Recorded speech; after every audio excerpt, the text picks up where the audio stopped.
Салат күнбағыс өте дәмді және нәрлі, жұмсақ болып шығады. Екі түрінде дастарханға ұсынуды көрсетемін. Қайсы ұнайды, соны жасап көрсеңіз болады. Каналға қош келдіңіз. Мен Инка Максовна. Видеоны міндетті түрде соңына дейін көріңіз.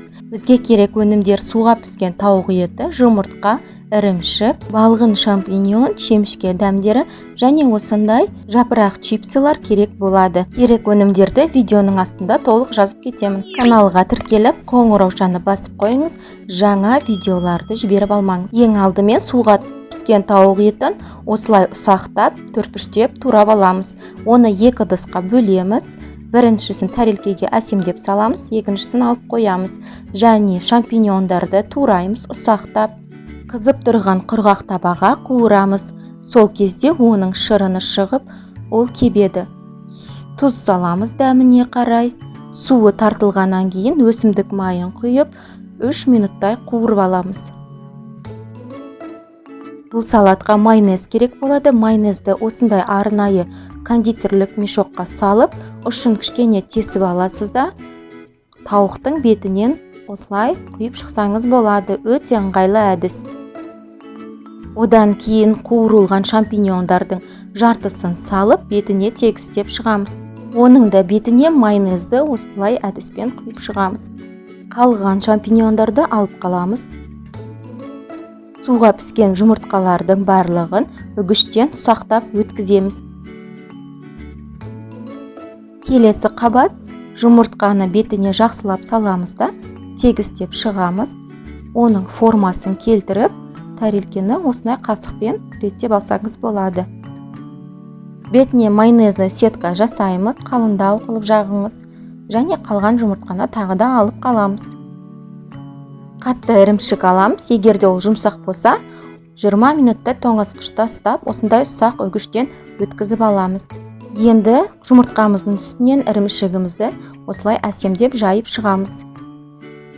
Тәрелкеміздің жан жағын тазалап сүртіп аламыз салфеткамен, қалған ірімшікті алып қаламыз.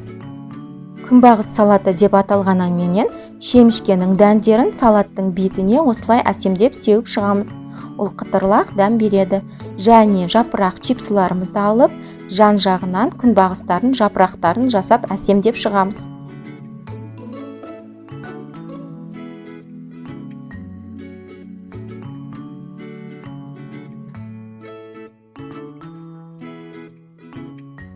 Осы салаттың дастарханға ұсынудың ең оңай тәсілі: жаңаға алып қалған ингредиенттарға шемішке дәнін қосамыз және майонезді саламыз, жақсылап араластырамыз. Арнайы формасын келтіру үшін осындай кесеге салып шықсаңыз болады. Егерде сізде ацетатная пленка болса, соған немесе арнайы формаға салып, осындай төртбұрышты формасын келтіріп аламыз. Жақсылап нығыздап салғаннан кейін тәрелкенің бетіне кесені төңкеріп, оның бетін қасықпен тегістеп шығамыз да, осындай дөңгелек форма келтіреміз.